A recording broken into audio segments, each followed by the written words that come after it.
Welcome back everybody to another MOTOBOB video, and you join us at EICMA in Milan, the world's biggest and best motorcycle show, and we're going to bring you all of the best new motorcycle releases over the next couple of days. Now, one of the bikes I've been most looking forward to seeing is this, the new Suzuki GSX-8S. We've known this bike has been coming for a while, it's been spied out testing, and I've got to say, actually, I think in the flesh, it looks a lot better than I was anticipating. Especially in this sort of blue finish, it really does look proper smart, and clearly Suzuki are going to be hoping to get big sales numbers with a middleweight naked like this, and I think it looks like pretty good bang for your buck. So here we go with 5 key things that you need to know about it. So number 1 is the engine, and this is a big change for this line of bikes. It looks like this will probably replace the SV650 in the next year or so, and that's a really much loved bike with a V-twin 650 at the heart of it, and it's got a really nice character and feel to it. So this is a big change. We've gone to a parallel twin.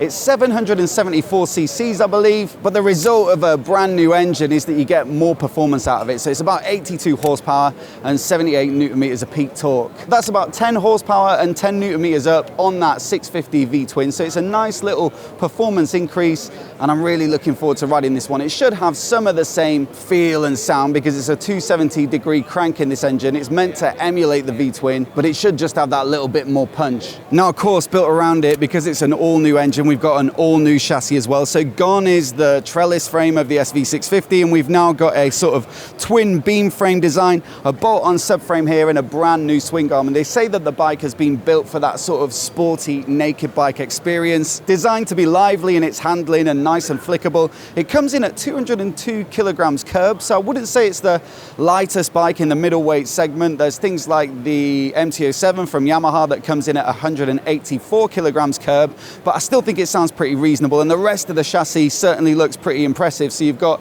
upside down KYB forks at the front there. No adjustment, I'm afraid, but it's a decent spec for this sort of level of bike. Monoshock at the rear, that's going to be preload adjustable, so you can set it up for luggage, as you can see here, and a passenger, maybe for a little bit of light touring. I wouldn't say that's this bike's particular forte, but you could still do a bit with some of these accessories. And then up front, we've got a pair of 310mm discs, so nice and big, plenty of stopping power, I'd imagine, and then some 4-pot radially mounted Nissan calipers, which do look pretty smart. So all in all, a nice premium-ish sort of chassis spec given the expected price point, which we'll get onto in a bit. Tech-wise, we've got a brand new 5-inch TFT dash. It's got a full color display here, so it really does modernize the cockpit. The layout is a little bit familiar to me because I recently reviewed the GSX-1000 GT, and it's got a lot of the same sort of like design to it. I really like it, nice and visible. All the basic riding information is really nice and easy to see, so revs and speed and gear position and things like that. And also you can use it to manage the riding modes. So you've got a ride-by-wire throttle, and that's going to open up 3 engine maps and then 3 levels of traction control, which is switchable as well, so you can turn it off. Now, of course, you've also got ABS. You've got their easy start system, so that's 1 push on the starter button and then the bike just fires up. There's no need to dip the clutch or hold on to the starter button. And also it gets their low RPM assist, which lifts the tick over while you're pulling away to help you prevent from stalling it. On top of that though, perhaps the most exciting feature if you do like to ride a little bit quicker is the fact that you get an up and down quick shifter as standard. So that's a really nice feature.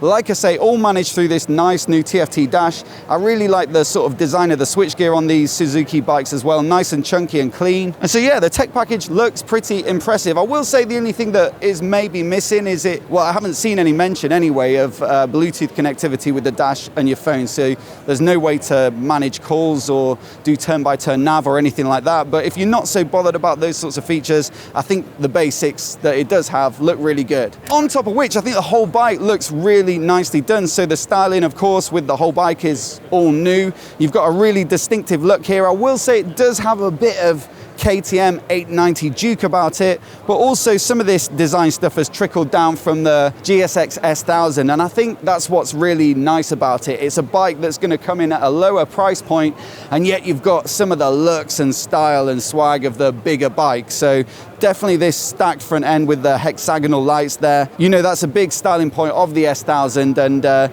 especially in this blue version. So I think there's a blue model with the blue wheels. There's also a black version. I don't think they've got one here, but let's go and have a look at the white one. which also gets the blue wheels, and I think this one looks pretty nice as well. Probably the blue would be my pick though. It is a Suzuki after all, and you've got to go in with that sort of like racing vibe. Now price-wise, it looks like it's going to come in at about £8,000, 8,250-ish, although that's still TBC. Inevitably, people are going to compare it to the new Honda Hornet, which has also been announced here at, well, it was announced a couple of weeks ago, but probably the first time a lot of people will be able to see it is here at EICMA, and that bike is really aggressively priced at $6,999 at launch. So it looks like this bike's going to come in about £1,000 more expensive. The Honda gets about 10 more horsepower. It does get phone connectivity, but I will say the looks are maybe not quite as inspiring as this. It inherits some of the styling from the CB500, so a smaller, less premium bike, and that always feels a bit like you're getting something that's more expensive than a similar looking cheaper bike, whereas this gets the styling that trickles down from the more premium S1000, so maybe it's a bit more aspirational.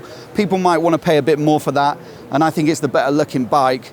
But obviously I'm going to reserve judgment on how good they are until I actually get to ride them both, which will be in the next couple of weeks, hopefully for the Hornet. Not sure when we'll get to ride this one, but I'll definitely keep you posted. I'd love to know which bike you go for out of the two, so let me know down in the comments. And if you want to see more new bikes and all the buzz from the show and all of the latest releases, then hit up this playlist that I'm going to put on the screen here, and we're going to add all of the videos that come from the next couple of days here at EICMA to this playlist so you can stay completely up to date. Thanks for watching.